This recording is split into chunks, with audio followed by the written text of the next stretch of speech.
השער השלישי, שער יהדות, תרבות ומדינה. אנחנו נמצאים בעמוד 103 במצע, מדינת ישראל הוראות הפעלה. מוזמנים להביא את הספר, אנחנו מתחילים. נתחיל בשיר שאני מאוד אוהב, של אודי דוידי, נקרא כיוון אחר. רוחות נושבות על הספינה שלנו ככה, אחד מושך לכאן, אחר לשם, חותרים בלי מטרה. בוא נכוון את זה נכון, נמשיך ביחד, אחרי הכל עוד מעט כבר יבשה. מכל מקום אפשר לראות כאן את האופק, אך כל אחד רואה כיוון אחר של התמונה. השוני לא יטריד את כל היופי, אם לא נשכח אחי להקשיב לנשמה. אז בוא נביט אל השמיים ונבקש ביחד את התשובה, מהעולם שלי, מהעולם שלך, נניף את דגל האהבה. נסתפק בזה. הלוואי שנזכה להביא בשורה חדשה לעם הזה בשעתו הקשה.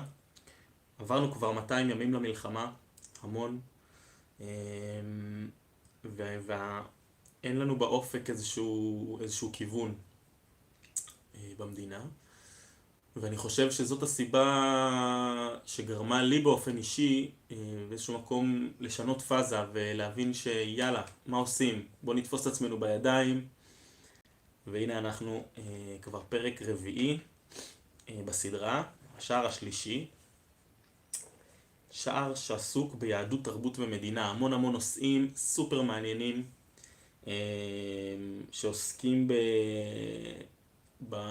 במשמעות של הזהות של המדינה כמדינה יהודית.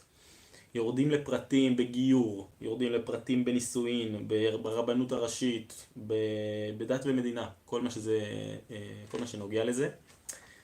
נתחיל. הקדמה וקווי יסוד. היהדות והמדינה, הרחקה לצורך מפגש של חירות. משבר הזהות.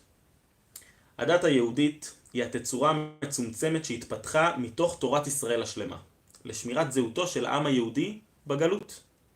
היא הצליחה בכך, במצב הבלתי טבעי עבורה של חורבן המקדש, אובדן המולדת והתפרקות האומה לקהילות מבודדות ופיזורן הנרחב בכל הגלויות האפשריות שהיו בדרך כלל עוינות לנו ויותר מכך.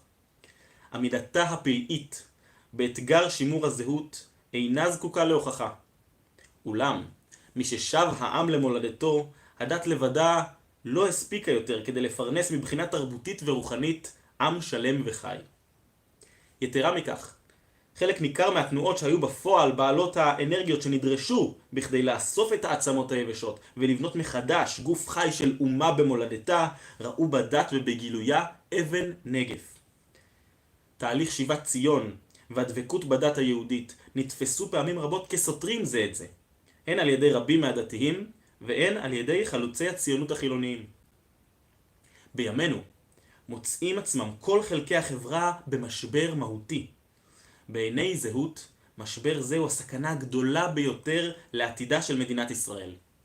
אך בו טמון גם הפוטנציאל הגדול ביותר להתקדמות כדרכם של משברים עמוקים וגדולים.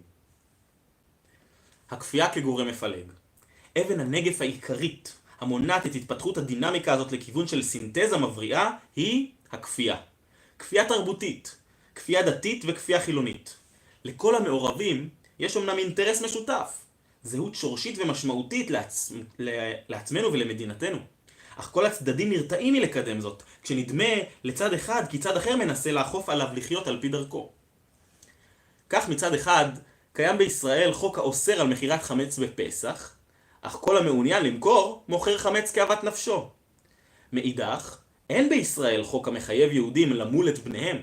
ובכל זאת, רוב מוחלט מבצע בשמחה את ברית המילה היהודית שכל כולה לא דת, כי אם פשוט הזהות שלנו. כך גם מדינת ישראל מממנת מכספי כולנו אמנים שהן להם דבר עם תרבותם של הרוב המוחלט של הציבור.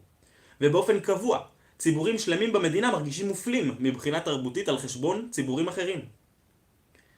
כך גם המחאות החריפות ביותר נגד יוצרים, יצירות ומוסדות תרבות בישראל נסובות סביב מימונם מכספי הציבור, ומלוות בדרך כלל בדרישה להפסיקו.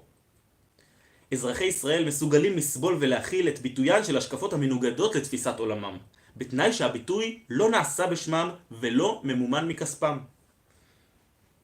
תפירת הנסירה של הדת מהמדינה.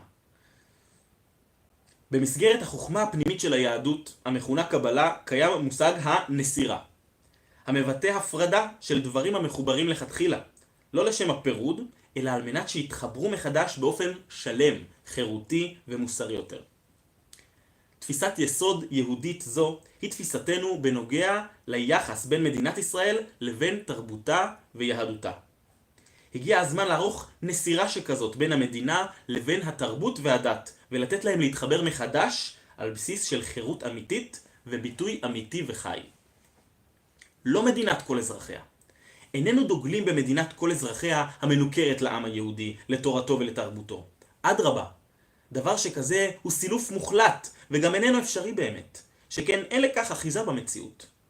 מדינת ישראל הוקמה בכדי להיות מדינת העם היהודי במפורש, וכמדינה לאומית היא נועדה לשקף עם זה, ולהיות ביטוי לערכיו, תרבותו, דתו, שאיפותיו, דרכו וייעודו בעולם. אך עמדת השתיתית זו איננה חייבת להתבטא כפי שהיא מתבטאת היום. פרט, קהילה ומדינה. בפרק הקהילתי, שבחלק העוסק במבנה הממשל, הצגנו את האמת הפשוטה והברורה. לפיה רוב הדיון בנושאי דת ומדינה, מקומו כלל איננו בציר שבין הפרט למדינה, אלא בין הפרט לקהילה בה הוא חי. למדינה אין את הכלים ואת היכולת להגדיר ולהסדיר את התרבות ואת הזהות של אזרחיה מלמעלה באופן משביע רצון, ממש כשם שאין לה את היכולת לעשות זאת במישור הכלכלי. ההפך מהסטטוס קוו. לפיכך, הדרך שבה יהדותה של מדינת ישראל התבטאה עד כה במסגרת הסטטוס קוו המפורסם, היא בדיוק ההפך ממה שזהות מתכוונת לקדם. במקום שיהדותה של המדינה תתבטא פחות ופחות ברמה הציבורית והממלכתית, ויותר ויותר ברמת ההתערבות באורח חייו של האזרח, אנחנו מציעים את ההפך. עקרונות החירות, הזהות והמשמעות מביאים אותנו להבנה, שדווקא בכדי שהזהות היהודית תהיה נחלת הציבור במדינת ישראל, וכדי שתצמח כאן תרבות שורשית, אמיתית וחיה, הגישה הנכונה היא אורח חייו של האזרח, שבתותיו, נישואיו, אכילתו, תרבותו, השכלתו ודתו, הם ענייניו הפרטיים, וענייני הקהילה בה הוא בחר לחיות, ומוטב לצמצם את התערבות המדינה בהם. לעומת זאת, דמותה הממלכתית של המדינה, המשפט, מוסר הלחימה, מדיניות החוץ, מדיניות הפנים, קיבוץ הגלויות והגיור, היחס לארץ ישראל, שפת המדינה והתנהלות מוסדותיה הרשמיים, כל אלה הם הזירה שבה צריכה להתבטא באמת יהדותה של המדינה כמדינה. מתוך קווי יסוד אלה אפשר לזכור את ההיבטים השונים של המדיניות של זהות אחד לאחד. הפירוט על כך יבוא בפרק הבא. מדינת ישראל ומוסדותיה. מחויבות המוסדות הממלכתיים להלכה. כל המוסדות הממלכתיים וכל הארגונים הממשלתיים ימשיכו להתנהל בהתאם להלכות המקובלות בעם ישראל בתחומי השבת, החגים והכשרות, כביטוי פשוט ויסודי להיותה של מדינת ישראל מדינה יהודית. דבר זה איננו מהווה בעיני זהות פשרה שנועדה לאפשר את השתלבותם של הדתיים במוסדות אלו ואחרים, אלא עיקרון לאומי בסיסי ופשוט. לא ייתכן שמוסדות ממלכתיים במדינת ישראל יפעלו בשם המדינה נגד ההלכה המקובלת בעם ישראל, משום שהדבר סותר את היותם מייצגים את העם שעבורו, בכספו ובשמו הם קיימים ופועלים. למעשה זוהי גם המציאות הקיימת כיום.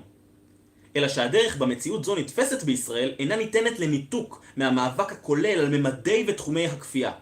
לכן העיקרון הזה, שבאמת היה צריך להיות יסודי, נהפך לשאלה פוליטית המעוררת מהומות מדי תקופה קצרה.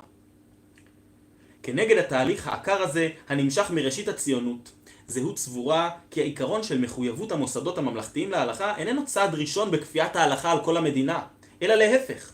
דווקא בגלל שהמוסדות הממלכתיים הם ממלכתיים, הם מחויבים להלכה, ואם הם לא יהיו ממלכתיים, הם לא יהיו מחויבים לה.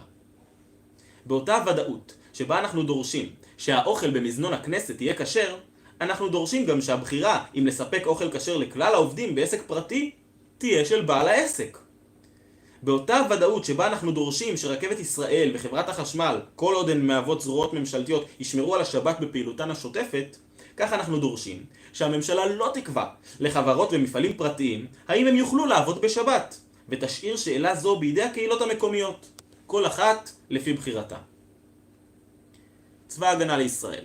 אורח חיים, כפי שהוכרע בצדק בזכותם של דוד בן גוריון והרב שלמה גורן בתקופת הקמתו של צה"ל, האוכל שיוגש בצה"ל יהיה אוכל כשר בלבד.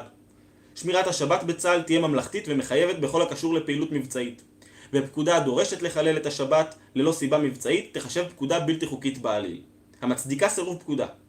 כמו כן, נקבע שבמסגרת השירות הצבאי, הזכות לשמור על אורח חיים הדבק בהלכה מבלי להיפגע בשל כך תובטח על ידי הצבא.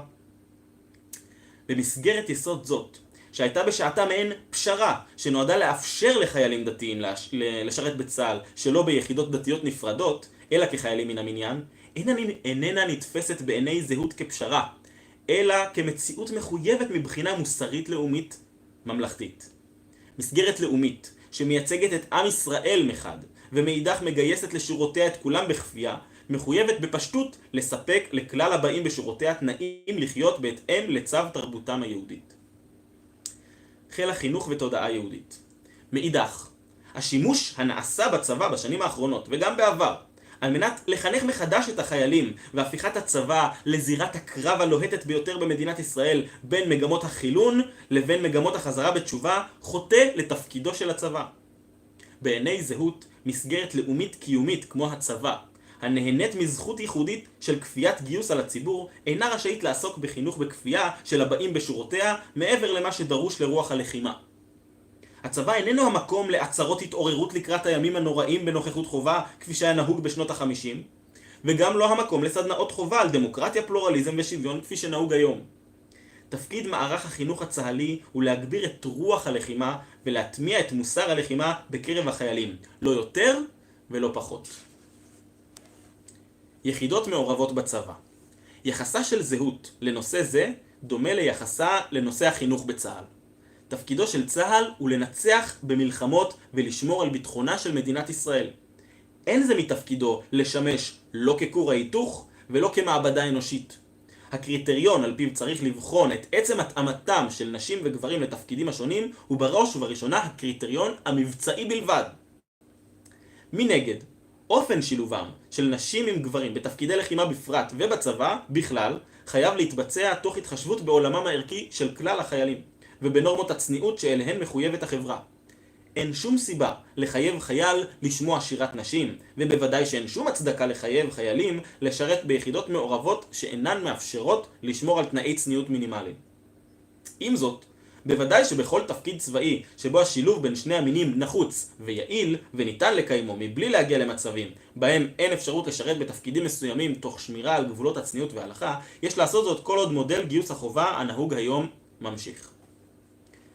פחות חברות ממשלתיות, פחות כפייה. זהות סבורה שהמציאות שבה חברות התחבורה הציבורית, הרכבת ואל על הן ארגונים ממלכתיים במלואם או למחצה, היא זאת שמחייבת את השבתתם של ארגונים אלה ביום השבת, ובכך מקפחת את ניידותם של המעוניינים בשירותיהם בשבתות. כל עוד ארגונים אלה פועלים מכספי משלם המיסים ומייצגים את מדינת ישראל הרשמית, אין הם יכולים להתעלם מכל הכרוך בייצוגיות זו. כאשר חברות אלה יופרטו והשוק ייפתח לחברות פרטיות בתחומים הללו, שאלת הפעלתן בשבת תהיה כפופה לקהילות המקומיות ולא לחוק ממלכתי מחייב. בכך יינטל העוקץ משאלת הכפייה והקיפוח שבדבר, ונוכל גם ליהנות מהיתרונות הכלכליים שבהפרטה. יפה, עוברים לעניין הגיור הממלכתי וחוק השבות. השלמת תהליך קיבוץ הגלויות. גיור ממלכתי כהלכה. מדינת ישראל לא קמה עבור אותם היהודים שנמצאו בארץ ישראל במהלך הקמתה, אלא בשביל העם היהודי כולו. מבחינה זו, מדינת ישראל הוקמה בשביל לחוקק את חוק השבות. לכן, הוא מהווה בצדק את העוגן המרכזי הקושר בחקיקה את מדינת ישראל אל העם היהודי. ישראל מחויבת לאזרח כל יהודי, אולם הגדרת היהדות של אדם היא הגדרה תלויה ביהדות עצמה, כלומר בהלכה. על כן חייב להיות למדינת ישראל גורם הלכתי ממלכתי, המכריע בשאלה מיהו יהודי. סמכות ההגדרה של היהדות לעניין הזכאות לחוק השבות הופקדה בידיה של הרבנות הראשית לישראל בצדק, בהיותה הדבר הקרוב ביותר לגוף לאומי בעל סמכות הכרעה המייצג את היהדות. היהדות כידוע איננה גזענית וגם איננה מיסיונרית. הדרך אל היהדות פתוחה לכל אדם עלי אדמות מכל מוצא שהוא במסגרת הגיור, אם יחפוץ בכך. כיוון שכך, גם הגיור במדינת ישראל ומחוצה לה נמסר לידיה ולפיקוחה של הרבנות הראשית לישראל. הוויכוח על המסגרת הכללית של בתי הדין לגיור ועל אופי הפיקוח של הרבנות הראשית לישראל על התהליך בארץ ובחול הוא ויכוח מורכב ומקצועי במידה רבה, מבעד לסבך הסיסמאות.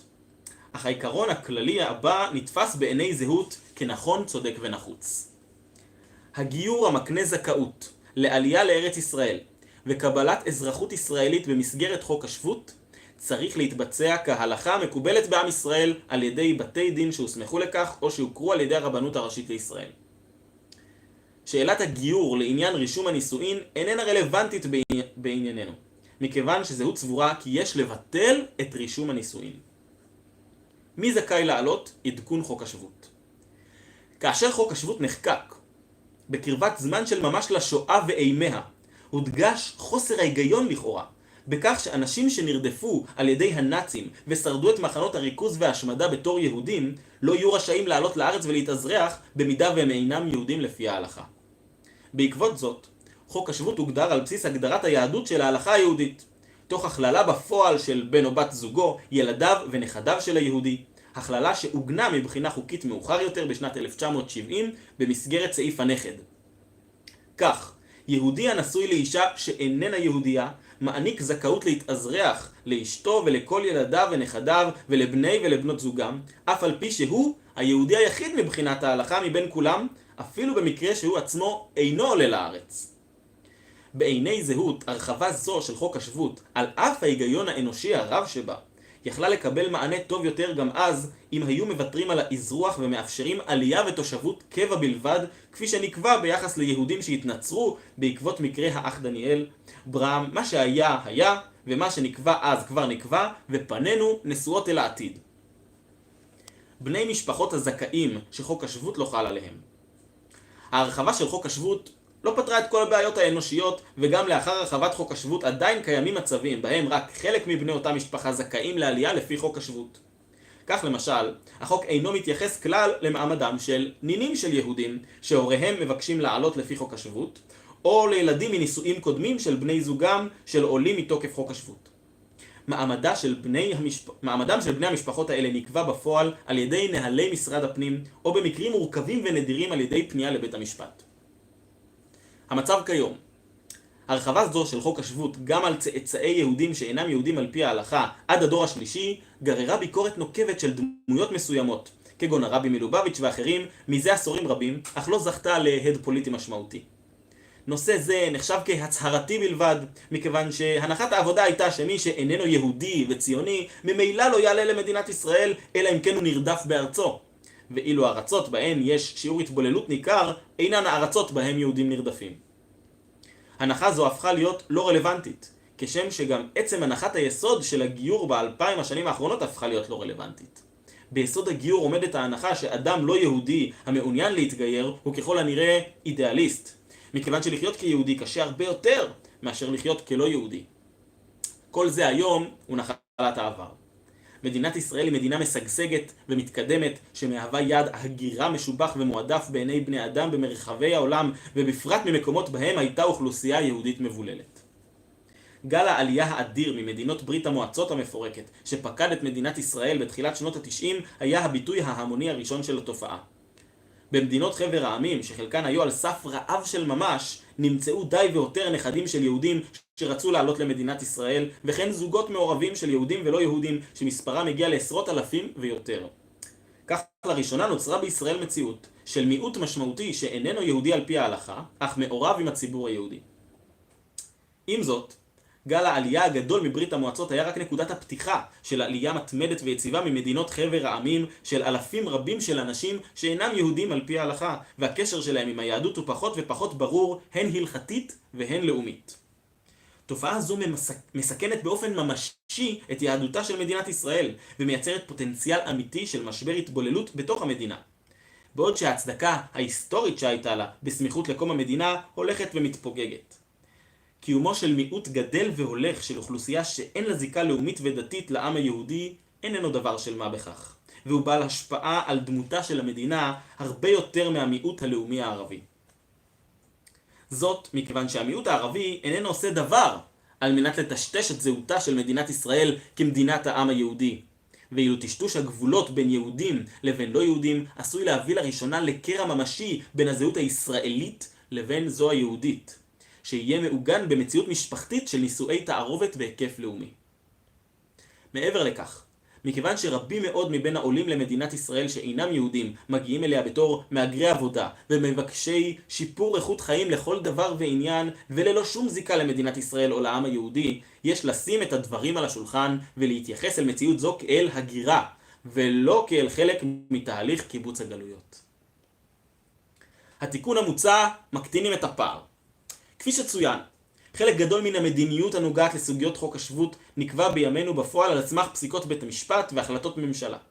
זהות סבורה כי סוגיית הזכאות לעלייה במסגרת חוק השבות הינה בעלת משמעות ערכית ומעשית רבה וראוי להכריע בה בכנסת באמצעות חקיקה. בשל כך ובשל הסיבות שנזכרו לעיל, זהות סבורה שהגיע הזמן לשנות את חוק השבות ולצמצם את הפער בינו לבין ההגדרה הלאומית הלכתית של היהדות. אנו מאמינים כי על התיקון המתבקש לחוק השבות להתחשב בצורכיהם האנושיים של הזכאים ולמנוע הרמת מכשולים בלתי עבירים בפניהם בבואם לממש את זכאותם לעלות לישראל, אך באותו זמן עליו למנוע מהחוק לטשטש את מסגרת השייכות לעם היהודי ולצמצם ככל הניתן את השימוש בו לצורך הגירת רווחה. לכן אנו מציעים לבטל את סעיף הנכד המקנה לנכדים של יהודים ולבני זוגם את הזכאות להתאזרח במדינת ישראל לפי חוק השבות, להוסיף לחוק השבות התייחסות מפורשת למעמדם של כל בני משפחות הזכאים. זהות כמובן איננה מבקשת להכיל את התיקון לחוק השבות באופן רטרואקטיבי, ולא תתמוך בשינוי שיפגע במעמד אזרחות או תושבות שניתן כבר על ידי משרד הפנים. מדיניות עידוד העלייה. בעיית עלייתם של כאלה שאינם יהודים לארץ מתוקף חוק השבות מוחרפת עשרות מונים עקב המאמץ היזום של הגופים הממלכתיים העוסקים בעלייה לשכנע את כל האנשים בעלי הזכאות לעלייה על פי חוק השיבה לעלות. זהו תפעל לשנות מדיניות זו, שהיא פרי התנהלות בירוקרטית המבקשת להצדיק את תקציביו של סניפים של ארגוני העלייה באמצעות מציאת אפיקי פעולה חדשים, כאשר המטרה לשמה הם הוקמו איננה רלוונטית יותר. תהליכי הסיום של קיבוץ הגלויות ושיבת ציון. תהליכים אלה, המתוארים לעיל, באים על רקע ההתקרבות להשלמת קיבוצו של עם ישראל בארצו.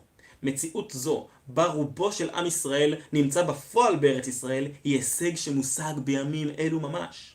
נכון לעכשיו, היהודים הנמצאים בעולם אכן נמצאים ברובם בארצות בהן לא נשקפת להם סכנת רדיפות משמעותית מחד, והם נמצאים בתהליכי התבוללות קשים מאידך. אין זה אומר שאין יותר קהילות יהודיות גדולות שעשויות להגיע לכאן בשנים ובעשורים הקרובים, ובפרט יש לקוות שעשרות או מאות אלפים נוספים של יהודי צרפת יצטרפו בקרוב אלינו בארץ, ועימם כמובן אחינו שבארצות הברית. עם זאת, המציאות בה האוכלוסייה היהודית שבחוץ לארץ הולכת ומתבוללת בתהליך מהיר, ואילו עיקר האוכלוסייה היהודית בעולם ממוקמת בארץ ישראל והיא יציבה ביהדותה, מחייבת גם היא את השינוי שאנחנו מציעים. וכאן אנחנו מסיימים את פרק הגיור ועוברים למערכת המשפט העברית. חלופה וולונטרית מתוך זהות. יש לנו פה ציטוט של שבתאי בן דוב. אחיזתו של המשפט העברי בנו היא כפולה ומכופלת. הוא לנו דת, יסוד מורשתי וביטוי מהותי של מושג זהותנו גם יחד.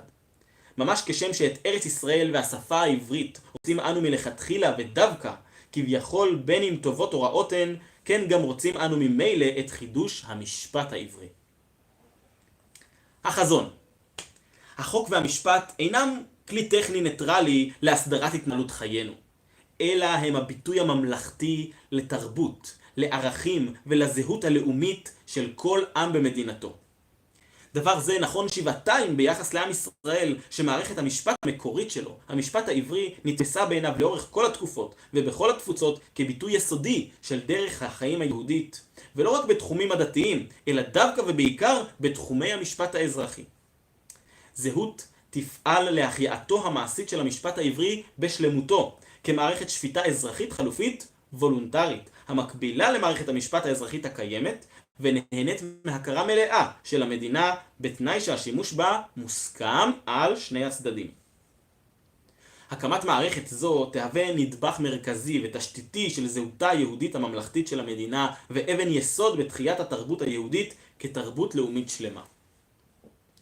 המצב בפועל ופשרת הבוררות. המשפט העברי, שמכורח נסיבות רבות לא תפס את מקומו הראוי במדינת ישראל, ראוי היה להיות היסוד של מערכת המשפט הישראלית בהיותו המשפט שלנו, חלק מזהותנו כמדינה יהודית. בפרט הדבר נכון כיוון שיש לו יתרונות על המשפט הקיים גם מבחינה תועלתנית מעשית. נכון להיום למשפט העברי כמכלול אין כל מעמד מוגדר במדינת ישראל, שמערכת המשפט שלה מבוססת על שילוב מאולתר של מערכות המשפט שקדמו לה ובעיקר על המשפט האנגלי. אמנם נכון הדבר שמי שמעוניין להישפט כיום בענייני ממונות על פי ההלכה יכול לפנות לבתי דין פרטיים, אשר יש להם מעמד של בורר שפסקיו מגובים על ידי המדינה, כפי שיש לכל בורר אחר. אפשרות זו היא חשובה בהחלט, ובמסגרתה צמחו בשטח בתי דין רבים המשרתים ציבור מגוון הגדל והולך.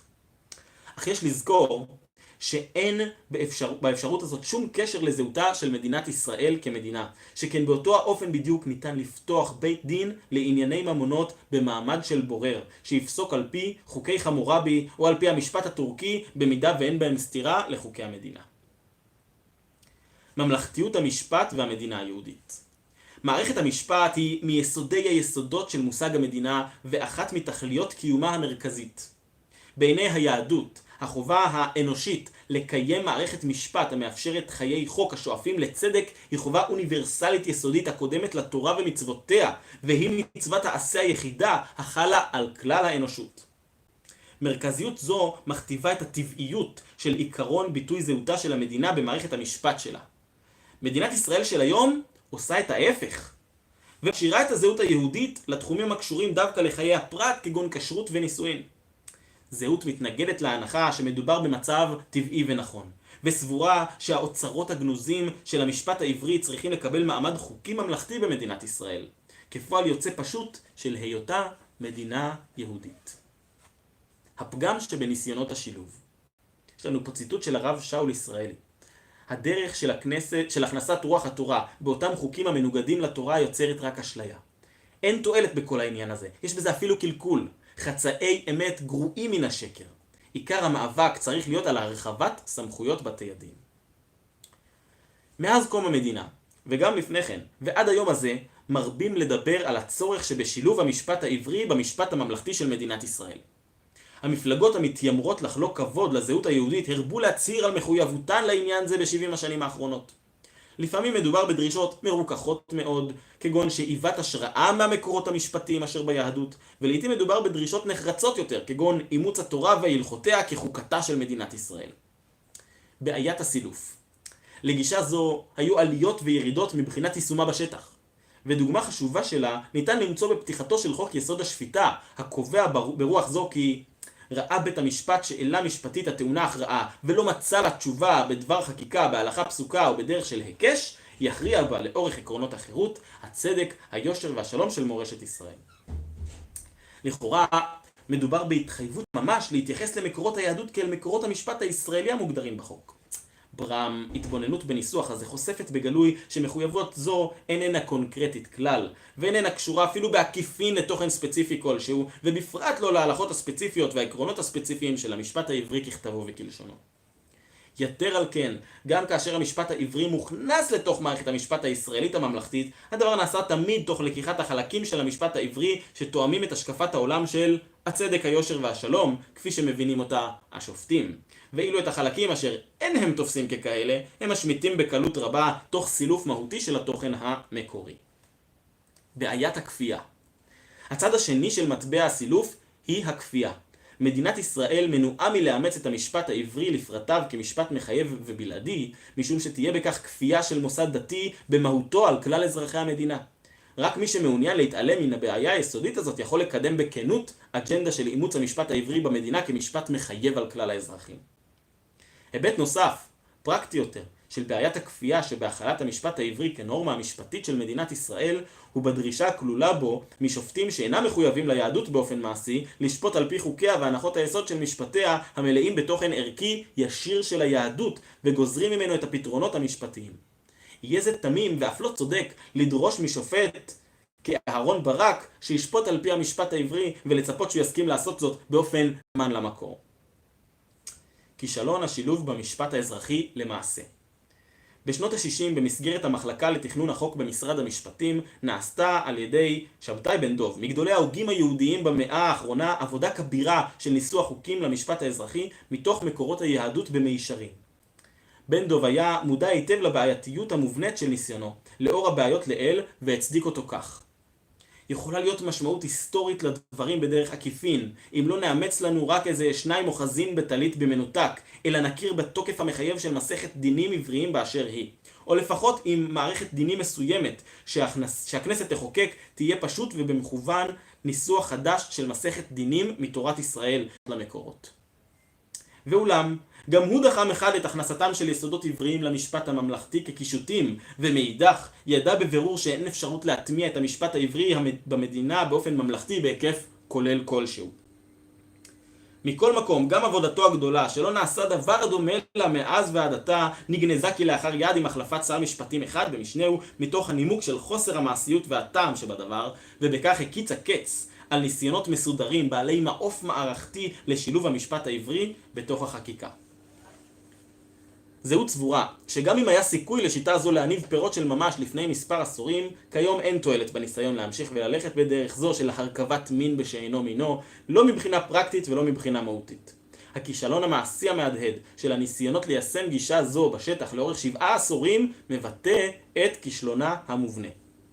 הפתרון חלופה מתוך זהות.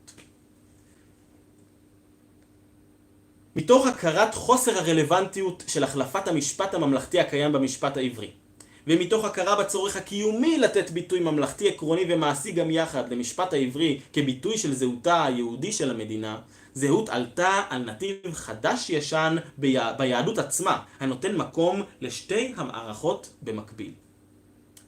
ההלכה הכירה מאז ומעולם בצורך העקרוני בקיומה של מערכת משפט ממלכתית אזרחית, הפועלת גם על פי כללים שאינם תואמים את ההלכה.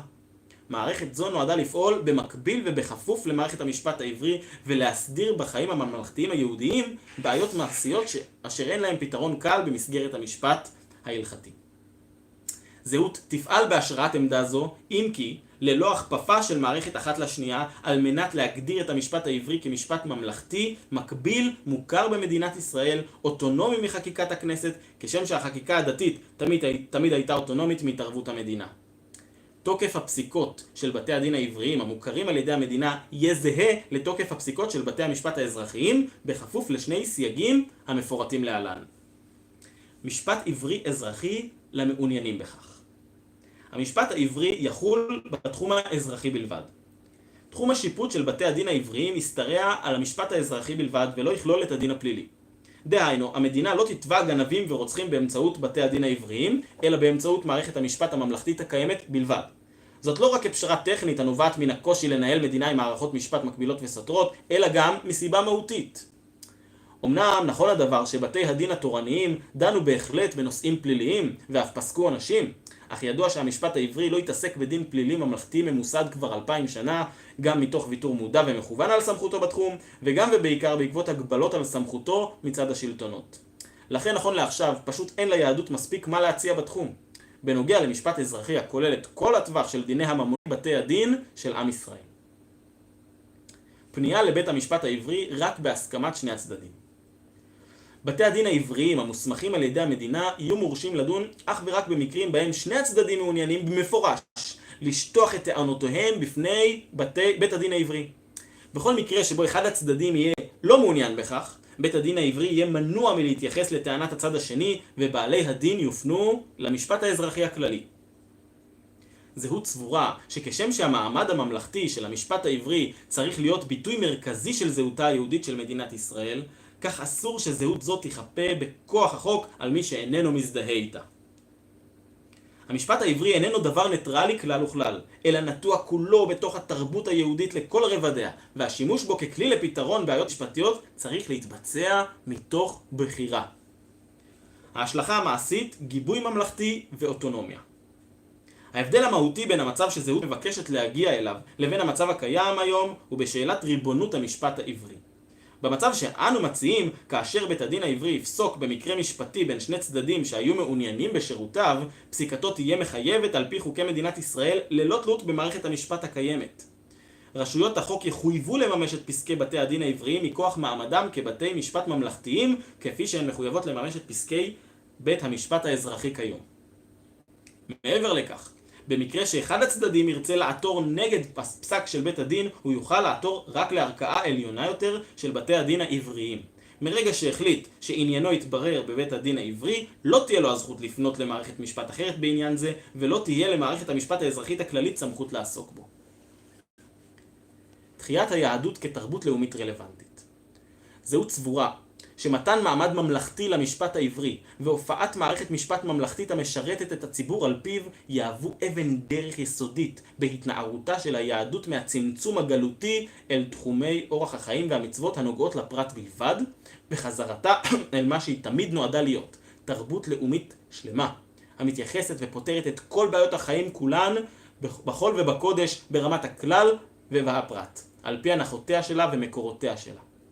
כשהתברר לישראלי העכשווי, החילוני והדתי גם יחד, שהמשפט העברי שמציעה התורה טוב יותר בפתרון הבעיות המשפטיות של חיי היום-יום מאשר המערכות הממלכתיות הקיימות המיובאות מאומות אחרות, זאת תהיה פריצת הדרך האמיתית של היהדות אל מרחב הרלוונטיות הלאומית. כאן אנחנו מסיימים את הפרק של מערכת המשפט, ועוברים לפרק שעוסק בתרבות. חייב להגיד שעד עכשיו נושאים מרתקים. אתם זוכרים, דיברו הרבה על פלגת זהות ועל פייגלין, עד כמה הוא רוצה לעשות פה מדינת הלכה, ועד כמה הוא רוצה להכיל פה כפייה דתית, ומשפט הלכתי, וכל הדברים. ראיתם מה קראנו, שמעתם מה קראנו, מדובר במערכת משפט, אומנם עם מעמד ממלכתי, אבל תהיה בו בחירה, האם אתה רוצה ללכת להישפט בבית משפט כזה או לא. וזה רק הגיוני, אנחנו מדינה יהודית, שאת הדבר הזה שהוא בסיסי. ומה שדיברנו לפני כן גם כן, בנושאים של הגיור ובנושאים של הסטטוס קוו, הגיע הזמן לשנות את הדברים האלה. הגיע הזמן שנהיה גם מדינה יהודית, אבל גם מדינת חירות. נעבור לזהות ועצמאות בתרבות. החזון, פריחה תרבותית ורוחנית עצמאית. מפלגת זהות מאמינה מתוך עיקרון, המגובה במציאות הסובבת אותנו, שאל לה למדינה להתערב בענייני תרבות ודת, לא במימון ולא בהכוונה. כל זאת לטובת התרבות ולטובת הדת, ובעיקר לטובת העם שממנו התרבות והדת מגיעות ואליו הן שוות. אנו רואים לנגד עינינו חזון של פריחה תרבותית לאומית אדירה, והופעת כוחות נפלאים של יצירה במדינת ישראל, שצומחים ישירות מתוך העם, ללא צורך בתיווך ממשלתי. אנו רוצים לחזות ביצירה תרבותית שמושרשת בתוך העם, המזמין אותה וצורך אותה ומבטא את עצמו באמצעותה עד הפסגות הגבוהות ביותר הגנוזות בו, ומחכות ליצירות שיוציאו אותן מן הכוח אל הפועל. כל זמן שחסר גם שרטוט אחד הגנוז בעומק הנפש שלא יצא אל הפועל, עוד יש חובה על עבודת האומנות להציעו, כתב הרב קוק. ואכן זו חובת האומנות והאומנים, אך אין זה אומר שיש חובה על הציבור לממן אותם. תרבות אינה צריכה להיות מס המוטל על הציבור בכפייה. יצירה תרבותית המבוססת על מיסוי האוכלוסייה וחלוקה על פי קריטריון ממשלתי מייצרת תרבות שאינה רואה לעצמה שום צורך להתכתב עם ערכיו ורצונותיו של הציבור, אלא רואה את הציבור כיעד לחינוך על ידה, מכספו הוא. בעיני זהות, זוהי עמדה לא מוסרית. אם רוצה האומן לחנך את הציבור כדרכם של אומנים בעלי שליחות מוסרית, הרשות בידו לעשות זאת מכספו או מכספם של מיטיביו ותומכיו, אך לא מכספי הציבור אותו הוא מבקש לעצב. אותו הדבר אמור גם בנוגע לדת ומסורת. ובאמת, דת היא חלק מתרבות, ותרבות היא חלק מדת, במיוחד בעם ישראל. המצב כיום, במדינת ישראל, מימון פעילות תרבותית ברמה הלאומית והעירונית מכספי המיסים נחשב לדבר המובן מאליו. ומי שמתנגד לכך מוקע כאויב התרבות בכלל. הקרב בציבוריות הישראלית איננו ניטש על עצם מעורבותה של הממשלה במימון התרבות, אלא על היעדים של מימון זה. מעבר לכך, בעוד ששאלת היעדים הממשלתיים של התרבות עולה מדי פעם לכותרות, בהקשר לשערורייה כזאת או אחרת, עיקר המימון המאורגן למוסדות התרבות שעובר דרך העיריות מכספי הארנונה זורם מבלי שאיש יתהה על אופן חלוקתו כל זמן שלא עולה לכותרות שערורייה של ממש. אך השערוריות הצפות על פני השטח חדשות לבקרים אינן אלא ביטוי למציאות מקולקלת ביסודה. בכל זמן נתון כל אזרח מממן מכספי המיסים הארציים והעירוניים שהוא משלם תכנים תרבותיים, ערכיים ודתיים שהוא אינו מזדהה עמם כליל ואף מתנגד להם נחרצות. מדוע שאדם חרדי ישתתף במימון של אצטדיון כדורגל שלא הוא ולא ילדיו ונכדיו יבואו אי פעם בשעריו, כשהוא גם מתנגד מהותית לכל התרבות שאותו אצטדיון מייצג? מדוע שאדם שאין לו דבר משותף עם קיום מצוות היהדות יממן מופעי חזנות בבתי כנסת? מדוע אדם דתי לאומי צריך לממן את מחלקת הארכיאולוגיה של מוזיאון ישראל שמספרת לבאים בשעריה שישראל הם צאצאי הכנענים ושאלוהי ישראל הוא גלגולו של אליל כנעני? ומעבר לכך, מדוע שכספי האזרחים יופנו במסגרת מימון תרבות לאפיקים פוליטיים הנוגדים באופן יסודי את ערכיהם? כאשר במסגרת רשות השידור הופקה לפני כמעט 40 שנה גרסה קולנועית של חיר בתחזיה, הרוחות סערו על כך שלא ייתכן להשתמש בכספי ציבור על מנת להפיק יצירות הרחוקות בתכלית מהקונסנזוס הערכי והפוליטי. כנגד טענות אלה העלו גם אז את הטענות בדבר חופש היצירה והסכנה שבצנזורה ובסתימת הפיות ובדבר חירות האומנות וחשיבות השיח התרבותי הפתוח. כאשר בשנת תש"ע 2010 תיאטרון הבימה הודע שהוא יסרב להופיע באריאל שכן זה סותר את הכרתם המוסרית של שחקניו, רוחות סערו שכן מדובר במוסד המתוקצב ממשלתית ונמצאה פשרה. בשנת 2016 כבר הודיעה שרת התרבות שהיא רוצה להכניס לתוקף כנסות ענק למוסדות תרבות ממומנים ממשלתית שיסרבו להופיע במקומות כמו אריאל וקריית ארבע משיקולים פוליטיים. זהות סבורה ששני הצדדים צודקים לחלוטין. מי בכלל רוצה ללכת להצגה של שחקנים בכפייה? שאל אז יושב ראש זהות משה פייגלין. ברור שאומנים אמורים לפעול על פי צו מצפונם, כמו כל בני האדם. וברור שמי שמקבל תקציב ממשלתי צריך לבצע את התפקיד שהממשלה שכרה אותו למלא. הבעיה היא בשיטה ולא באנשים. שחקני הבימה לא צריכים להופיע באריאל אם הם לא רוצים. אבל אזרחי אריאל לא צריכים לממן את פעילות הבימה מכיסם. בישראל נשכחה האמת הפשוטה. חירות מצפונית ויצירה אומנותית חופשית מהפכנית ואוונגרדית סותרות מימון ממשלתי באופן מובנה לחלוטין. או שכספם של האזרחים מופנה נגדם ונגד ערכיהם, או שהאומנים נאלצים לוותר על כנותם. עצמאות תרבותית מלאה. באופן עקרוני, וגם באופן מעשי, תרבות לאו דווקא זקוקה לתמיכה כלשהי, ויכולה פעמים רבות להיות עסק כלכלי מצליח בפני עצמו. סדרות הדגל של הטלוויזיה המופקות היום הן בהחלט יצירות תרבותיות מרשימות, לטוב ולרע, ואיש לא מעלה על דעתו שהן זקוקות למימון ממשלתי או עירוני. ספרי הארי פוטר לא היו זקוקים למימון ממשלתי, ובימינו הרווחים שהם גרפו יכולים לממן ממשלות ולא להפך. אותו דבר ניתן להיאמר בנוגע לכל סוג של פעילות תרבותית, כגון תיאטרון, מחול, מוזיקה, שירה, כדורגל, היאבקות והרצאות לקהל הרחב. אם פעילות שכזאת יכולה לממן את עצמה ממחירת כרטיסים או מתרומות של נדבנים, מוטב, ואם לאו, הרי שהציבור הצביע ברגליים נגדה, וממילא לא אמור להיות למדינה עניין לממן אותה. בעמדה זו יש היגיון רב, אך היא רחוקה מאוד מהתפיסות הרווחות בישראל, וייתכן שהיא גם רחוקה מטבע האדם בכלל, למרות שניתן בהחלט לראות באידיאל. מצב שבו כל אדם מוכן להשקיע את כספו באופן יזום בערכים בהם הוא דוגל, באותה מידה בה הוא מוכן להשקיע בצרכיו, זהו מצב אידיאלי שיש לחתור אליו. אך באופן מעשי, זהות לא מציעה ללכת עד הקצה של שלילת כל אפשרות של מימון ציבורי, ולו גם רצוני, מכיוון שהדבר נוגד את התרבות הישראלית ואולי גם את טבע האדם. הפתרון שיוצג להלן מאפשר להגיע ליעד העצמאות של התרבות באופן מציאותי. המתווה של זהות לתרבות ולמימונה. סגירת משרד התרבות. משרד התרבות ייסגר בהדרגה, וכך תיפסק רובה ככולה של ההתערבות הממשלתית הארצית הישירה בנושאי התרבות, מימונה והכוונתה. מימון תרבות מכספי מיסים ייעשה ברמת הערים והשכונות ולא ברמת המדינה. מימון התרבות העירונית באמצעות מס רשות. למרות תקציבו הגדול של משרד התרבות וזרועותיו המתפרסות, גם היום רוב תקצוב התרבות במדינת ישראל מגיע מהרמה המוניציפלית. ואנו סבורים שכך גם ראוי ונכון. בסייג חשוב, כיום הדבר נעשה כחלק מהמיסים העירוניים הכלולים בארנונה. התוכנית של מפלגת זהות היא הפרדת מיסי התרבות והדת מהמיסים העירוניים הרגילים והפיכתם למיסי רשות. זהות עומדת על זכותו של האזרח לא לממן גם ברמה העירונית פעילות תרבותית וערכית שאין הוא מעוניין בה ואף מתנגד לה. המציאות בה אדם נאלץ באופן מתמיד לממן פעילות הנוגדת את ערכיו, על מנת שגם הפעילות התואמת את ערכיו תמומן, היא לא מוסרית, והיא ההפך מעצמאות ערכית שהיא הבסיס לתרבות עמוקה. במודל המימון הרצוני של זהות יחול איסור על פי חוק על גופים ציבוריים לממן מוסדות תרבות מכספים שאינם מגיעים ממס הרשות או מתרומות פרטיות. כספי מס הרשות יוכלו לשמש רק לצורכי תרבות. במודל המימון הרצוני של זהות יש לכל תושב של רשות מקומית את הזכות לבחור שלא לשלם את מיסי הרשות של התרבות.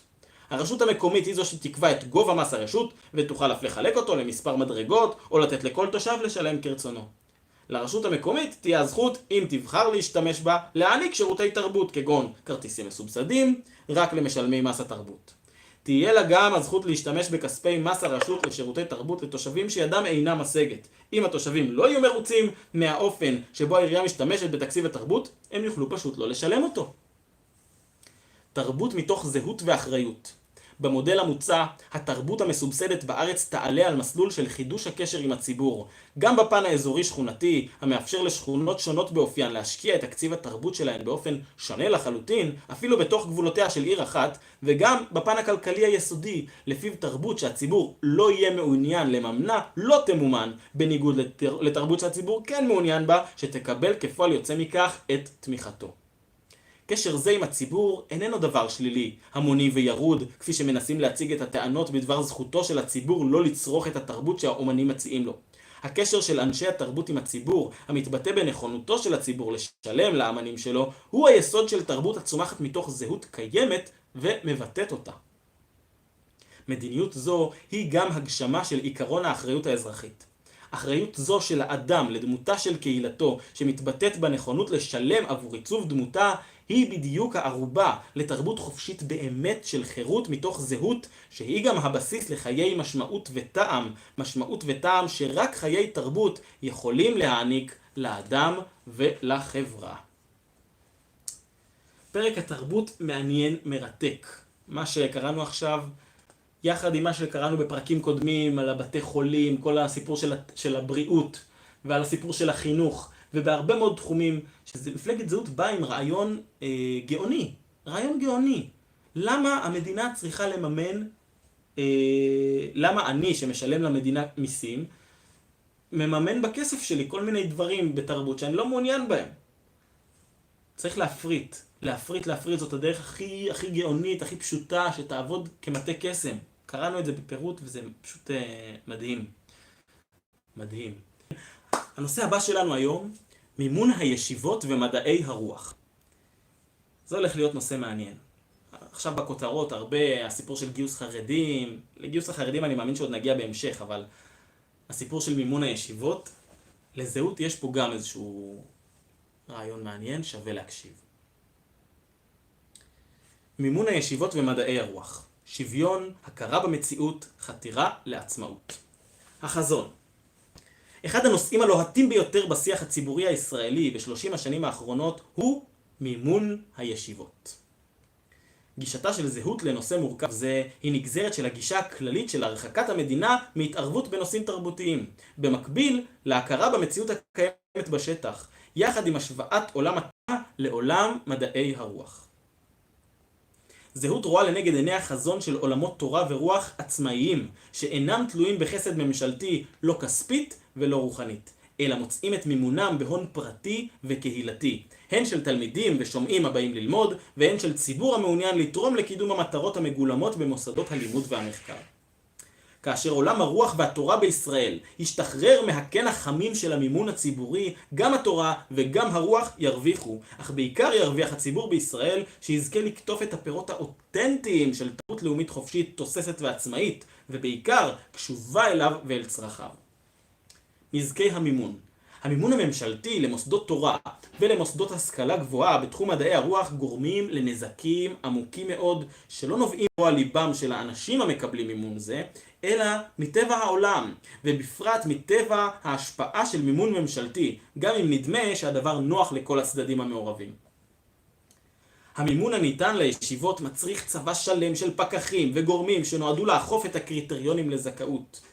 מעבר לכך, קריטריונים אלה, הגיוניים ככל שיהיו, משמשים בפועל כבלמים ליכולתם של תלמידי הישיבות להיות עצמאיים כלכלית וכובלים אותם למסלול בו הם נשארים תלויים במימון הממשלתי לעד. תופעה חמורה יותר באופן ניכר היא תופעת האנטי-אליטיזם שמפתחים מוסדות המקבלים מימון לפי תלמיד. הישיבות בעם ישראל היו מאז ומעולם מוסד אליטיסטי קשוח, ובחורי ישיבה היו סמל של הקרבה עצמית ומסירות אין קץ. כל זה נגוז בישראל במידה רבה תחת ההשפעה המנוונת של המימון. כאשר המשמעות של סילוק תלמיד היא לא עלייה בתקציב הפנוי, אלא ירידה במימון, אין פלא שהישיבות מחזיקות בציפורניים כל תלמיד שיסכים לחסות בצילן. עם זאת, כל זה מתגמד לעומת חוסר העצמאות הרוחנית שהמימון הזה מכתיב. כאשר נשק המימון מוחזק כל העת בידי המדינה והיא מנופפת בו תדיר, ראשי ישיבות מיישרים קו עם מה שניתן להיאמר במסגרת היכולת להמשיך לקבל את המימון. כך באופן פרדוקסלי, אבל מתבקש, עובד כל טעם לממן תורה שכזו שכבר איננה אמיתית אלא תלויה בטעם בעל המאה. אותו הדבר אמור גם ביחס למדעי הרוח, אלא ששם מסורת החופש האקדמי מאפשרת להתבטא בחופשיות רבה יותר, ובמידה מסוימת שם הנזק מוגבל יותר להקשרים הפרגמטיים יותר. ניפוח חסר כל הצדקה של הפקולטות למדעי הרוח הוא תוצאה ישירה של הנכונות לממן אותן ביחס ישיר למספר הסטודנטים הבוחרים ללמוד בהם. בניגוד למה שמקובל היום לחשוב, תקופת הזוהר של מדעי הרוח במאה ה-19 הייתה מלווה במעט מאוד מימון ציבורי. כיום לעומת זאת, כל סטודנט למדעי הרוח מקבל סבסוד ממשלתי נדיב, ואנשים שאינם יכולים לתרום רבות בתחומים אליטיסטיים ומופשטים אלה מעודדים על ידי האוניברסיטאות והמכללות ללמוד לתארים שאין בהם אופק פרנסתי. התוצאה הצפויה היא שבכל העולם המערבי וגם בישראל יש כמות הולכת וגדלה של אקדמאים מובטלים בוגרי הפקולטות למדעי הרוח שהמדינה צריכה למפרע לדאוג לפרנסתם והעסקתם בתוכניות ממשלתיות יזומות. הגזרה השווה בין ישיבות למדעי הרוח. יש לנו פה ציטוט של פרופסור יהודה ליבס. מצבי אינו מאפשר לי גם להלין על הכספים שניתנים ללומדי תורה, כי דומה שאני עצמי מקבל מן הקופה הציבורית יותר מבני ישיבות עבור עיסוק באותה תורה עצמה. זהו סבורה שההתייחסות החד צדדית למימון עולם התורה שגויה ביסודה. אין הבדל מהותי בין המימון הניתן למוסדות תורה לבין המימון הניתן למוסדות אקדמיים בתחומי הרוח. בשני המקרים מדובר במימון ציבורי למוסדות לימוד העוסקים בנושאים שאין בהם תועלת כלכלית ישירה מחד, ומאידך הם מבטאים עיסוק רוחני המצדיק או שאינו מצדיק מימון ציבורי לצורך טיפוחו ושימורו. בניגוד לעמדה נפוצה בישראל, אין שום דבר ברור מאליו במימון הקתדרה לאגיפוטולוגיה באוניברסיטה העברית יותר מאשר במימונה של ישיבת מיר. אלא שהדברים לא נעצרים בזה. ויש לה השוואה בין מימון הישיבות למימון מדעי הרוח הקשר עמוק יותר. למרות שהדבר לא היה חייב להיות כך בפועל, עובדה שצריך לתת עליה את הדעת היא שבכל העולם המוסדות האקדמיים למדעי הרוח אינם מייצגים את הלכי הרוח המקובלים בחברה הכללית. בארצות הברית למשל, מעל 90% מהלומדים בפקולטות למדעי הרוח תומכים עקבית במפלגה הדמוקרטית. די להיזכר בזהותו של הנשיא הנבחר האחרון כדי להשתכנע שמדובר בתופעה מוזרה. גם בישראל תופעה זו קיימת, וביתר שאת. מן המפורסמות הוא כי שורשם ההיסטורי של מדעי הרוח הישראליים הוא בשמאל הרדיקלי של ארגון ברית שלום שייחד את אבות המחקר ההומני בישראל.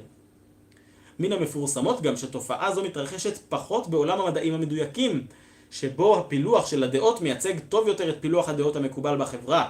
כפי שלמשל בקהילת המדעים המדויקים בארצות הברית יש תמיכה בשתי המפלגות האופיינית לכלל האוכלוסייה. דבר זה מביא למחשבה שמימון ציבורי עבור המוסדות למדעי הרוח איננו דבר מובן מאליו, ומקום ראוי שיאוזן על ידי מימון מקביל. זהות טוענת שמימון ממשלתי של מדעי הרוח בישראל מצדיק את מימונן של הישיבות, ולהפך. כל עוד ישיבות מקבלות תקצוב ממשלתי, סביר שגם המוסדות של מדעי הרוח יקבלו, וכן להפך, מכיוון שמוסדות אלו מבטאים עולמות ערכים אותנטיים המתנגשים בחברה הישראלית, ואין צדק בחיזוק ממשלתי של אחד הצדדים על חשבון השני. המצב הקיים ומבט לעתיד. כיום ישנם במדינת ישראל מאות ישיבות ומאות מוסדות אקדמיים העוסקים בתחומי הרוח, הנהנים ממימון ממשלתי ישיר ועקיף. גם אם הדבר איננו מוצא חן בעיני זהות, זוהי עובדה חברתית קיימת עם שורשים היסטוריים עמוקים למדי, ולא ניתן לשנות מציאות זו בן רגע. עם זאת, ברור שהכיוון המיוחל הוא הפחתה הדרגתית של התלות של מוסדות אלו בתמיכה הממשלתית מחד, וצמצום הדרגתי וסימטרי של תמיכה זו על עזרתה למוסדות ועל ההגבלות שהיא נושאת עמה מאידך. כך תיפתח הדרך למחקר רוחני ועיסוק תורני עצמאי, מכובד, שורשי ואותנטי יותר לטובת כולנו. יפה. מסכים עם כל מילה שאמרה פה. לא צריכה להיות שום הפרדה, זה מאוד מאוד דומה. עולם הישיבות ועולם מדעי הרוח, והמימון צריך להיות או לשניהם או לא לשניהם. ובעיניי זה צריך להיות מופרט כמו בפרק קודם על התרבות. אנחנו עוברים לפרק על הרבנות הראשית לישראל. הקמתה של הרבנות הראשית לישראל על ידי הרב אברהם יצחק הכהן קוק ביטאה ניסיון אמיץ ובעל מעוף של יצירת מוסד ממלכתי, לאומי ורענן שייצג וינהיג את היהדות בארץ ישראל, מתוך תקווה כמוסה שמוסד זה יתפתח ויצמח בעתיד להנהגה הרוחנית של עם ישראל כולו בדמות הסנהדרין המיוחלת. כוונות לחוד ומציאות לחוד. סמכויותיה המצומצמות של הרבנות הראשית, הכרסום המתמיד בלגיטימציה הציבורית שלה, בין בציבור החילוני ובין בציבור הדתי, ומעל כל אלה, היותה מכשיר ממשלתי לכפיית אורח חיים, הן על חילונים והן על דתיים, הביאו בתהליך ארוך ומתפתל אך רציף להידרדרותה עד למצב שאנו מכירים כיום. הרבנות הראשית אינה נתפסת כהנהגה רוחנית יוזמת ולגיטימית על ידי איש כמעט, ובמיוחד לא בתחום הלאומי, אלא רק כמנגנון פקידותי שנועד להסדיר היבטים מסוימים בחיים הנוגעים לתחומי הדת. בין אם יש להצטער על כך, ובין אם יש לראות במצב זה הזדמנות, מציאות זו היא עובדה קיימת. זהות איננה מתנגדת לעצם קיומה של הנהגה תורנית. אדרבה, יחד עם שאר עם ישראל אנו שותפים לתפילת השיבה שופטנו כבראשונה ויועצנו כבתחילה. הנאמרת 3 פעמים ביום ומכוונת להקמת הנהגה תורנית מאוחדת ומוכרת. זהות סבורה, כפי שסבורה היהדות עצמה, שאין לנו תקומה אמיתית ללא הנהגה תורנית שכזאת. עם זאת, אין טעם בהעמדת הפנים כאילו הרבנות הראשית לישראל היא הנהגה זו. היא לא, והיא גם לא יועדה לכך. זהות סבורה כי על מנת לאפשר מחד צמיחה של הנהגה רוחנית אותנטית, מקומית, קהילתית ואולי גם כלל לאומית בעתיד, ומאידך לצמצם את מעורבותה של המדינה באמצעות הרבנות בחיי האזרחים, על הרבנות להצטמצם משמעותית לעיסוק בנושאים ציבוריים בלבד, ולהיות בעצם הרבנות של הממשלה והמוסדות הממלכתיים. ככלל יש לדעת שלמעשה הרבנות הראשית היא גוף קטן מאוד יחסית לכל מוסד ממלכתי אחר. תקציבה כולל הוא כ-20 מיליון שקלים בשנה, והיא מעסיקה כ-80 עובדים קבועים בלבד, ואף מבנה קבע אין לה. רובו המוחלט של מפגש האזרח בישראל עם מה שמכונה רבנות, ובמסגרת מגעיו עם הרבנות המקומית. תפקידיה הנוכחיים של הרבנות הראשית. ככל שהדבר יפתיע את מי שאיננו אמון על דקויות העניין, הרבנות הראשית מעולם לא התיימרה להיות סמכות של פסיקה לכל יהודי באשר הוא במדינת ישראל. מוסכם על הכל שבתוך בית כנסת שכונתי, סמכותו של רב בית הכנסת על המתפללים בו גדולה מסמכותו של הרב הראשי לישראל, אף אם יהיה נוכח במקום. אפילו בתחום הכשרות, שהוא התחום הדומיננטי והמסועף ביותר של פעילות הרבנות הראשית, אין לרבנים הראשיים כיום סמכות אכיפת תקן אחיד של כשרות על הרבנים המקומיים האחראים על הכשרות במקום. מראש הרבנות הראשית לישראל לא יועדה לפסוק הלכות לכל יהודי ויהודי, אלא להוות גוף ציבורי שיסדיר סוגיות ציבוריות ברמת המדינה בכללה. תפקידים כלל ארציים.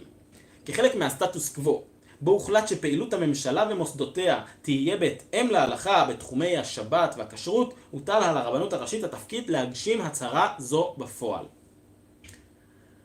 כמו כן, כל עניין הלכתי המתעורר ברמה הארצית הנוגע לפעילות הממשלה, כגון שאלות הקשורות לאופי הפעילות של חברת החשמל ומקורות, ושאלות הקשורות לביצוע עבודות תשתית רחבות היקף, מוכרע לפחות עקרונית על ידי הרבנות הראשית. תפקידים אלה כוללים גם נושאים הדורשים היערכות ארצית, כמו היתרי המכירה של שנת שמיטה, מכירת החמץ לקראת הפסח וכו', וגם הם מנוהלים על ידי הרבנות הראשית. אחד התחומים הכלל ארציים המשמעותיים המוטל על הרבנות הוא ניהול המקומות הקדושים. תפקידים ייצוגיים. היבט אחר של פעילותה של הרבנות הראשית הוא ההיבט הטקסי, והוא הבולט מכולם לעיני הציבור, אך הפחות משמעותי מכולם באופן מעשי. הרבנים הראשיים לישראל מכובדים בקריאת קדיש ותפילה לשלום המדינה במהלך טקסים ממלכתיים מרכזיים, ובזה מסתכם תפקידם הייצוגי. כמו כן הם משמשים כמו הנשיא כשגרירים לעת מצוא הנפגשים בארץ ובחול עם מנהיגי העולם, ובפרט מנהיגי הדתות בעולם, וכן הם פועלים בקרב יהדות התפוצות. גוף רגולטורי ארצי. לרבנות הראשית תפקידים רגולטוריים מגוונים עם סמכויות של מתן רישיונות ותעודות וסמכויות אכיפה. הרבנות מקיימת מגוון בחינות ההסמכה המקנות תעודות בתחומים רבים. הרבנות מקיימת גם את מערך העל של הכשרות במדינת ישראל מעבר למערך הכשרויות המקומיות, ובפרט בכל הנוגע ליבוא אוכל מחול. הרבנות מקיימת גם את מערך הפיקוח וההסמכה של המועלים. בראש בתי הדין והרבנויות. הרבנות הראשית אחראית למוסד בתי הדין הגדול לערעורים, המהווה סמכות פסיקה עליונה המוכרת על ידי המדינה בתחום הגיור, הנישואין והגירושין. שינוי תפקידי הרבנות הראשית. בשונה מתחום הרבנויות המקומיות, שבו זהות מציעה שינוי מהפכני כמעט, בנוגע לרבנות הראשית ההצעות הן מינוריות למדי, וחלקן נועדו לחזק את הרבנות על מנת שתוכל למלא את תפקידיה המוטלים עליה. ממונופול כשרות לתקן. במצב הקיים למדינת ישראל יש בעלות על המילה כשרות, המתבטאת בכך שהחוק אוסר לקרוא למוצר כשר, אלא אם כן הוא הוכר ככשר על ידי הרבנות הראשית לישראל, או רבנויות מקומיות בעלות סמכות מתן כשרויות. מצב זה הוביל לשחיתות בקנה מידה גדול ומביך במחלקות הכשרות השונות בדרגים רבים, אך גם ללא שחיתויות אלה. מעצם היותו של מערך הכשרות מונופוליסטי, הוא נוטה לדרוש מחירים מוגזמים עבור השגחת הכשרות ביחס לאיכות השירות של ההשגחה. היבט נוסף של מונופול הכשרות, דווקא כלפי הציבור הדתי, היה החלטות שרירותיות בתחום הכשרות שפגעו במנהגי קהילות שונים בתחומים אלה, והיוו את הבסיס לפתיחת כשרויות פרטיות בדמות הבד"צים המספקים השגחה, אך אינם רשאים על פי חוק לקרוא למוצרים כשרים. בשונה מהמשמעות המקובלת של המונח, בד"ץ איננו מהווה ביטוי לדרישות כשרות מחמירות יותר מאשר דרישותיה של הרבנות, אלא מהווה בסך הכל כשרות פרטית העוקפת את סמכות הרבנות הראשית בתחום הכשרות, או פועלת במקביל לה. זהו סבורה שעל מערך הכשרות לחדול מלהיות מונופול בידי הרבנות הראשית והרבנויות המקומיות. תחת שליטה של הרבנות הראשית והרבנויות המקומיות על הכשרות צריכים לבוא תקנים של הרבנות הראשית לישראל עבור תחום הכשרות. תקנים אלה יעבדו באופן הבא. חוק הכשרות יחייב לציין על מוצר המשווק ככשר האם הוא עומד בתקן הכשרות של הרבנות הראשית, על מנת למנוע הונאה וניצול של חוסר התמצאות הלקוחות בפרטים המרובים של דיני הכשרות וסעיפיה. תקן הכשרות לא יגדיר את דרישות ההשגחה הספציפית על כשרות המוצר, אלא יעסוק ברכיביו ובדרך הכנתו, ורק כאשר הדבר דרוש על פי ההלכה בעצם חובת ההשגחה. הונאה בנוגע לתקן הכשרות תהווה עילה לתביעה כלפי העסק המפרסם ותגרור עונשים מחמירים כמו כל הונאה עסקית של לקוחות. כשרות היבוא.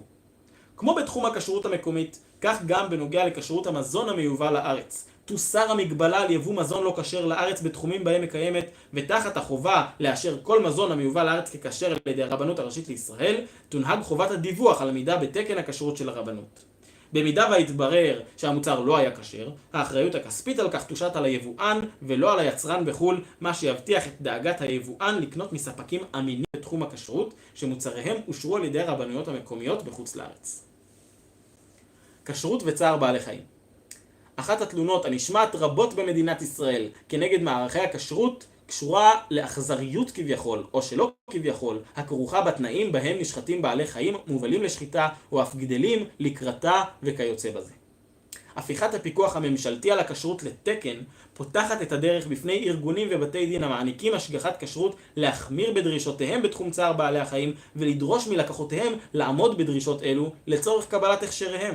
דבר זה ייטיב הן עם בעלי החיים והן עם ההלכה הרואה בצער בעלי חיים עבירה חמורה ואכזרית. במצב כזה, הדרישה של הציבור לשפר את תנאי בעלי החיים תוכל להתאחד איחוד טבעי ומתבקש עם רצון הציבור לצרוך אוכל כשר.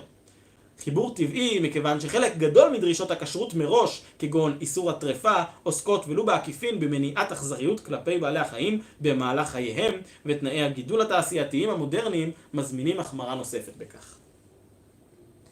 רישום ועריכת נישואין למעוניינים.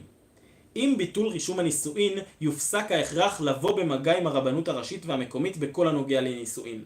המעוניינים בשירותי הרבנות בתחום זה יוכלו להמשיך להיעזר בשירותיה ולהירשם לנישואין במסגרתה. רישום זה יועיל להוכיח יהדות במקרים בהם הדבר יידרש בעתיד לצאצאיהם. הפיקוח על המוהלים ותקן ברית מילה. מקצוע המילה, בהיותו נוגע במהות לכירורגיה וסיכון בריאותי, מצדיק רישוי ממשלתי. אך דווקא בתחום זה הרבנות הראשית מתערבת הרבה פחות מהראוי. זהות תפעל להידוק הפיקוח על המוהלים ולאיסור ביצוע בריתות שלא ברישיון. מערך הכשרת המוהלים בארץ אף הוא נגוע בשחיתות וכרוך לא פעם במרמה הכרחית לשם עצם השגת ההסמכה. זהות תפעל להסדיר ענף פרוץ זה לתועלת הציבור. בעקבות תופעות מצערות אלה נפוצה בתקופה האחרונה תופעת הרופאים המוהלים, שמשווקים את עצמם לציבור כעורכי בריתות עם אצטלה רפואית מוסמכת שאכן יש להם בהיותם רופאים. פעמים רבות בריתות אלה לא עומדות בדרישות ההלכתיות הבסיסיות לקיום מצוות ברית המילה שמלכדת מאז ומעולם וגם כיום את רובו ככולו של הציבור היהודי. זהות רואה תופעה זו בחומרה מכיוון שמדובר בהונאה של ממש של ציבור רחב.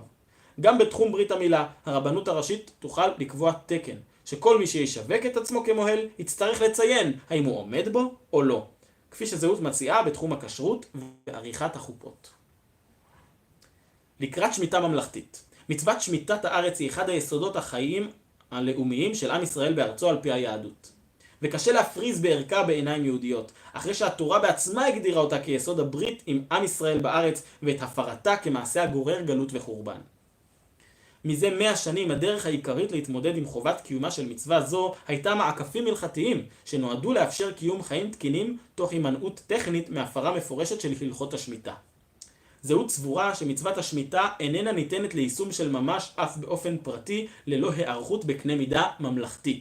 ובמקום שהערכות הזאת תתמקד בהיתר המכירה העוקף את השמיטה, יש להתחיל לבחון מודלים ממלכתיים שיסייעו לקיומה של מצווה זו כלשונה בהיקף לאומי, ואולי אף את הרחבתה אל מעבר לגבולות החקלאות המקוריים. יש בכוחה של מצוות השמיטה להוות בסיס לרנסנס תרבותי בהיקף לאומי כולל. מערך ההסמכה של הרבנות. תחום ההסמכה של הרבנות הראשית יישאר בידה בהיותו תקן מקובל, מוכר ומבוקש בציבור. אלפים רבים ניגשים לבחינות ההסמכה לרבנות מדי שנה. כמו כן, הסמכה זו תמשיך להוות את העוגן לשינוי מבנה הרבנויות המקומיות המוצע בפרק הבא. יפה. התחום הזה של הרבנות הראשית בישראל, שהיום לי באופן אישי, מאמין שלהרבה מאוד מאיתנו, עולה קונוטציה של שחיתות, עולה קונוטציה של דברים שמתנהלים לא בצורה תקינה. ההצעה הזאת של זהות הופכת את הדברים לשקופים, הופכת את הדברים לאיכותיים, הופכת את הדברים לרציניים, מעוגנים, ובסוף גם עם עומק ומשמעות. אנחנו עוברים להפסקת רישום הנישואין. פרק מעניין, שווה להקשיב. נישואין כיסוד הקודם למדינה. הנישואין אינן בבעלות המדינה. הנישואין הן מעמודי התווך היסודיים ביותר של האנושות בכל גלגוליה והופעותיה. נישואין היו בעולם לפני שהייתה בעולם יהדות וגם לפני שהיו בעולם מדינות. רישום הנישואין הוא חידוש היסטורי ואיננו דבר ברור מאליו כלל. בני אדם התחתנו לפני שהמדינה לקחה אחריות על רישום נישואיהם, ובני אדם ימשיכו להתחתן גם אם המדינה תפסיק לרשום זאת. זהות סבורה שההתנגדות להסדרת והגדרת הנישואין על ידי המדינה היא התנגדות מוצדקת מבחינה מוסרית. לא המדינה צריכה לקבוע מלמעלה מה הם נישואין, אלא החברה והקהילה אליה משתייך האדם. הוויכוח האמיתי והנוקב בשאלת הגדרת התא המשפחתי וערכי היסוד של החברה כולה הוא ויכוח שצריך להפקיע מידיה של המדינה ולהפקיד אותו בידי הציבור. המצב כיום מדינת ישראל רושמת את הנישואין של אזרחיה ומסווגת אותם בהתאם במשרד הפנים ובתעודות הזהות כרווקים, נשואים, גרושים או אלמנים. רישום הנישואין מבוסס על נישואין במדינת ישראל שעל פי חוק נמצאים בסמכותם של נציגי הדתות השונות, או על נישואין בארצות אחרות שמוכרים במשרד הפנים כנישואין גם בארץ. מציאות זו היא מורשת הסטטוס קוו מחד, לפיו התחייבה המדינה להפקיד את תחום הנישואין בידיה של הרבנות הראשית, אך להשאיר פתח לנישואין אזרחיים בפועל באמצעות יבוא מעמד הנישואין מארצות אחרות, ומאידך ממורשת ההתערבות של המדינות המודרניות בחיי הפרט וההנחה שהן מסוגלות להגדיר באמצעות החוק את יסודות החיים של אזרחיהן. בומרנג הכפייה. מראשית שנות המדינה מציאות זו גררה בעיות רבות מאוד. ההכרח להתחתן כדת משה וישראל מחד, ומציאותם של פסולי חיתון מאידך עורר תרעומת גדולה מאוד כנגד הרבנות. זו מצידה ניסתה בכל השנים לצמצם את תופעת פסולי החיתון למינימום האפשרי, גם במחיר של הגמשה קיצונית של הקריטריונים ההלכתיים עד כדי פיקפוק בעצם כשרות התהליך. זרם עולים לא יהודים שהגיע בעשורים האחרונים יצר מציאות שבה אזרחים במדינת ישראל לא רשאים להתחתן בכלל, עד כדי מצבים אבסורדיים. ובראש ובראשונה בימינו מתנהל מאבק עיקש ורחב להכרה של המדינה בנישואים חד-מיניים כנישואין, מאבק שמבחינה עקרונית כבר הוכרע, והמדינה כבר רושמת בתנאים מסוימים גברים ונשים הנשואים לבני מינם כנשואים. רצונם של אלה שביקשו לעגן את הנישואין כדת משה וישראל כנישואין המוכרים במדינת ישראל הייתה להגן על זהותה היהודית של המדינה ולהגן על הקדושה בעם ישראל. אך מה שהושג הוא ההפך הגמור. הכרה רשמית של מדינת ישראל בנישואין חד-מיניים היא ההפך המוחלט מזהות יהודית ממלכתית. למעשה, עצם ההכרה בנישואים אזרחיים שאינם על פי ההלכה כנישואים ממלכתיים מוכרים היא כבר פגיעה מהותית בזהותה היהודית של המדינה. והעובדה שבמדינת ישראל אסור להתחתן בנישואים אזרחיים אינה משנה את עובדת הכרתה בהם. הפסקת הרישום. זהות סבורה שזהותה היהודית של המדינה תיפגע הרבה פחות, ואילו החירות של תושביה תגדל הרבה יותר, אם עצם רישום הנישואין על ידי המדינה יופסק כליל. הנישואין במהותם אינם בבעלותה של המדינה להעניק או לקחת, והכרת המדינה בנישואין לא אמורה להעלות או להוריד מערכם, המוגדר על ידי החברה בה הם מתקיימים. זהות סבורה שאין למדינה את הזכות להגדיר עבור אזרחיה אם הם נשואים או לא. אין זה עניינה. אז איך מתחתנים? לא המדינה מחתנת. אנשים מתחתנים, גם היום, גם בעבר. שום דבר לא ישתנה בשטח חוץ מההיבט המשפטי. אנשים שיחליטו להתחתן, יתחתנו כפי שירצו, בסוג הטקס שיבחרו ובאופן שיתאים להם. זהות סבורה שכשם שכיום רוב מוחלט של הציבור של ציבור המתחתנים בישראל מתחתן בחתונה יהודית מסורתית, כך הדבר גם ימשיך ואף יגבר ויהפוך טבעי ואמיתי יותר בהיעדר רכיב הכפייה. עם זאת, הדרך בפני אפשרויות החתונה האחרות תהיה פתוחה כראות עיניהם של בני הזוג. כאשר העוקץ, הכרת המדינה בנישואין מוסר, ירד גם גובה להבות הוויכוח הציבורי. גם אנשים המתנגדים בכל ליבם לנישואים חד-מיניים לא יטענו שזו זכותם למנוע מאנשים לחיות ביחד כרצונם על פי השקפתם ולקיים בעצמם עבור עצמם ועבור חבריהם טקסים כראות עיניהם. מנגד, גם אנשים הדוגלים ברמה בנישואים חד-מיניים לא ידרשו מהמדינה הכרה במעמדם, כאשר הכרה זו תהיה לא רלוונטית מבחינת המדינה. נישואין על ידי הרבנות ותקן החופה.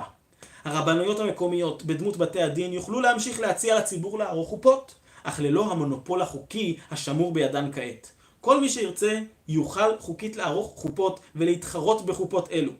עם זאת, שיווק חופות מוסדר על פי התקינה המפורטת להלן במטרה למנוע את הונאת הציבור. שיווק חופות ותקן החופה. משמעותו של המושג חופה במדינת ישראל איננו נזיל ומופשט, אלא ברור ומוגדר. סתם חופה זו חופה על פי ההלכה המקובלת בעם ישראל מדורי דורות, כלומר חופה אורתודוקסית. אלא שמושג זה, כמו רבים ממושגי היהדות המשפטיים וההלכתיים והמקצועיים, איננו ברור מאליו לציבור.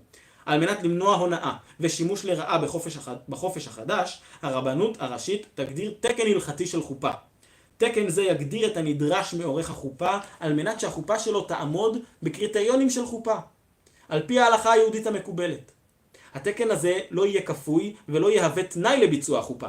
התקן כן יהווה תנאי חובה בשיווק. כלומר, כל מי שמפרסם את שירותיו כעורך חופות עבור הציבור, יחויב להבהיר בצורה בולטת ונגישה בתוך פרסומיו, האם החופות שאותן הוא משווק עומדות בתקן ההלכתי של הרבנות או לא. פרסום שקרי בנוגע לעמידה בתקן יהווה עילה לתביעה משפטית, לקנסות ולסנקציות, כמו בכל מקרה של הונאה בתקנים. זהות מדגישה שלא מדובר ברישיון לעריכת חופות, אלא בהגדרת תקן שעורכי החופות צריכים להתייחס אליו. כמו כן, זהות סבורה שאין צורך באכיפה אקטיבית של התקן, אלא די בערנותו של הציבור שהתלונן במקרים של חריגה. ההשלכה המשפטית על פי ההסכם שיחתם. ההשלכה המשפטית של חתונה תהיה תלויה בהסכם המשפטי שהמתחתנים יחתמו, והסכם זה יהיה הממשק של הנישואין שלהם עם המדינה, אם וכאשר הם יצטרכו את התערבותה. המעמד של נישואין יהיה מעמד של חוזה בין שני צדדים, כתלות בחוזה שיחתמו המתחתנים לכל דבר ועניין, וכפי שנוהגים בכל חוזה. הפרת חוזה תהווה עילה לתביעה בבית המשפט, ובית המשפט יפסוק על פי החוזה. השלכות על חקיקה. לצד של ביטול רישום הנישואין תהיה השפעה משמעותית על שורה ארוכה של חוקים בהם יש התייחסות למעמד האישי של האזרח. כל החוקים הללו יעברו שינוי בהתאם, כך ששאלת רישום הנישואין תהיה לא רלוונטית עבורם. קדושת הנישואין ביהדות וחשש הפיצול של עם ישראל. הנישואין כדת משה וישראל הן יסוד הקדושה ביהדות, והיחס אליהן מבחינה הלכתית הוא יחס של חרדת קודש בהתאם. הסטנדרטים הרופפים של נאמנות ויציבות התא המשפחתית המקובלים כיום בארצות רבות מעולם לא נתפסו כמשהו סביר בעיני היהדות, שהתא המשפחתי שלה היה מאז ומעולם נושא דגל היציבות, המחויבות והקדושה. כנגד הפקעת השליטה החלקית של הרבנות הראשית בנישואין בישראל עולה לו פעם טענת פיצולו של עם ישראל שתיגרם עקב הכנסת אפשרות של נישואין שלא כהלכה וריבוי פסולי חיתון שלא יאפשרו ליהודים שומרי מצוות להתחתן עם כאלה שאינם. חשש זה נובע מדאגה של ממש לשלמותו של עם ישראל, שגם זהות מזדהה איתה ושותפה לה. אלא שהחשש הזה הוא ברובו חסר יסוד. במציאות של היום יש צורך בכל נישואין דה פקטו בבדיקת ייחוס. צורך זה איננו דבר בדיעבד ביהדות, אלא חלק יסודי מתהליך הנישואין בישראל מדורי דורות, על מנת למנוע בעיות אלה בדיוק.